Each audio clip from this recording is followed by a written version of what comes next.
My name is Rita Keegan. I am based in London, although I am American by birth. I've lived here since 1980. I trained as a painter and also did a degree in fashion. I went to an art high school in New York, and I majored in costume design and fashion illustration, so textiles has always been really important to me.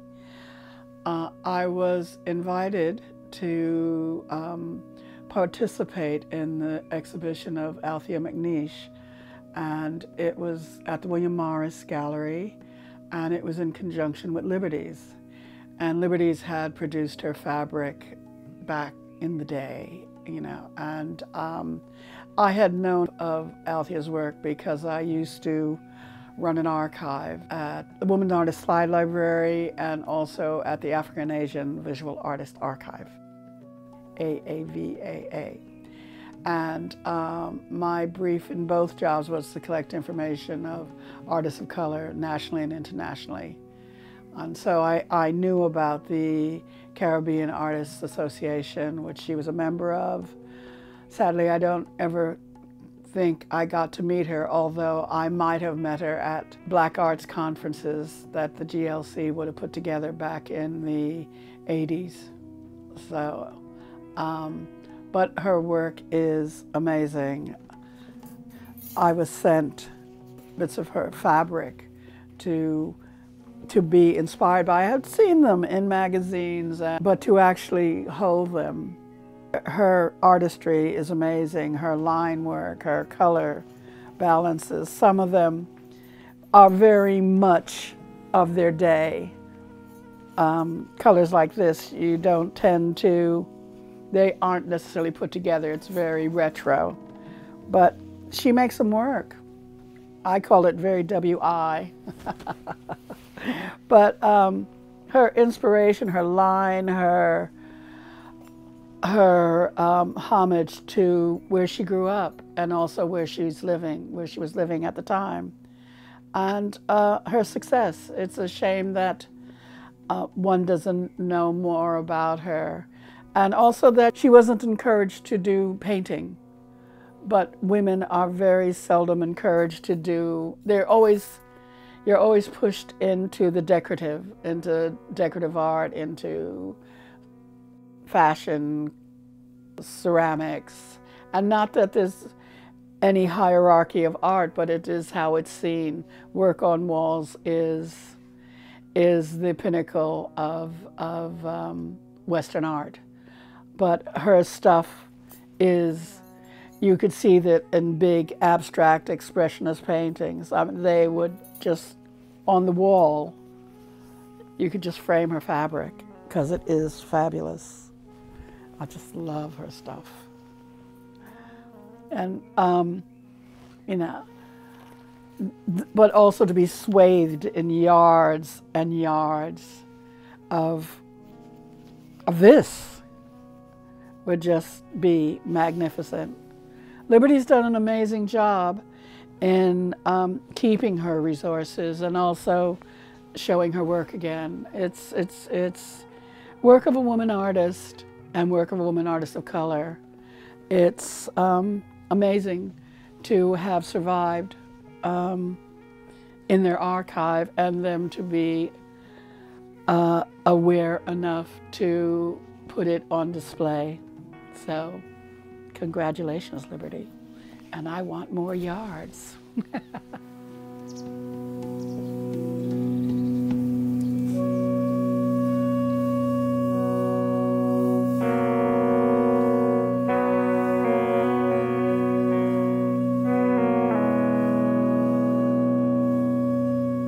There is a connection when I look at her colors and when I look at her line. My mother was from the Caribbean, so I grew up in New York, so I understand what it's like to be of many places, and her work translates. If you're willing to see, you can see her work translates where she was from, where she was, and where she was going. And it's an amazing legacy of people from the diaspora. Her work influences me. I guess the color palette influences me. You can't not see them, and and have joy, but also be taken to different places.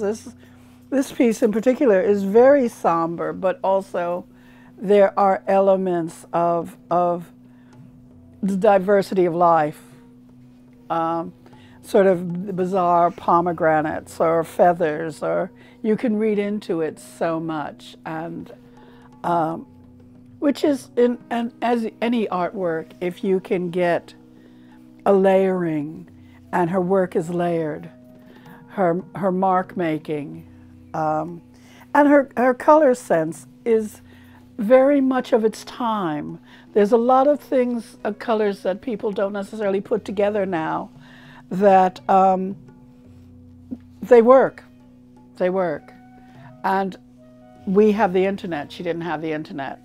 So there's a lot of stuff that she had to tap into her own resources to make and to be inspired. But also you see contemporary practice in the work. You see abstract expressionism. You see Bridget Riley. You see here you have Van Gogh, The Starry Night. So you can see that she knows her art. She knows her history. But this is not a copy of Van Gogh. This is an inspiration by Van Gogh. And that is what's important, is your inspiration from what you see around you. And I hope she had a fabulous life, because these are kind of clothes that you put on and you have a fabulous life.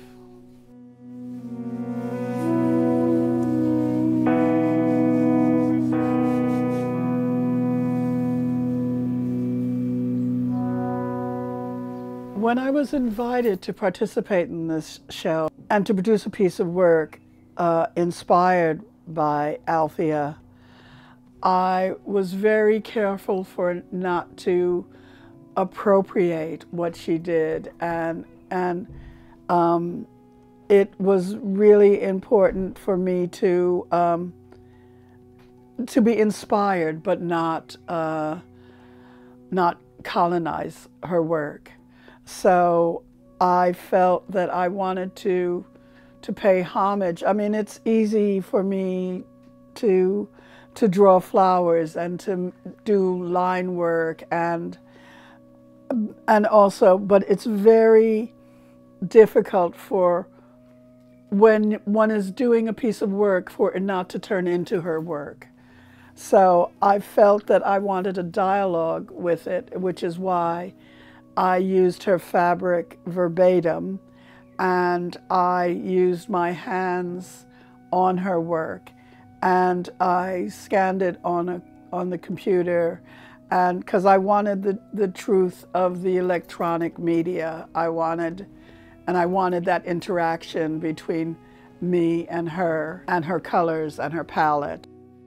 To have a woman of color holding this work and representing her and experiencing just the whole tactile quality of what she designed, and making it physical, the whole physicalness of it. So I wanted to produce work that could pay homage, but also not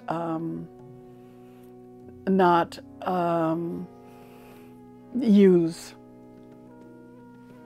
but not abuse, and I think that's quite important. And because she did have to sell her designs, and she did make her living by her art, which is really important, and it's really important that that there's recognition today about her work and also the companies that supported her.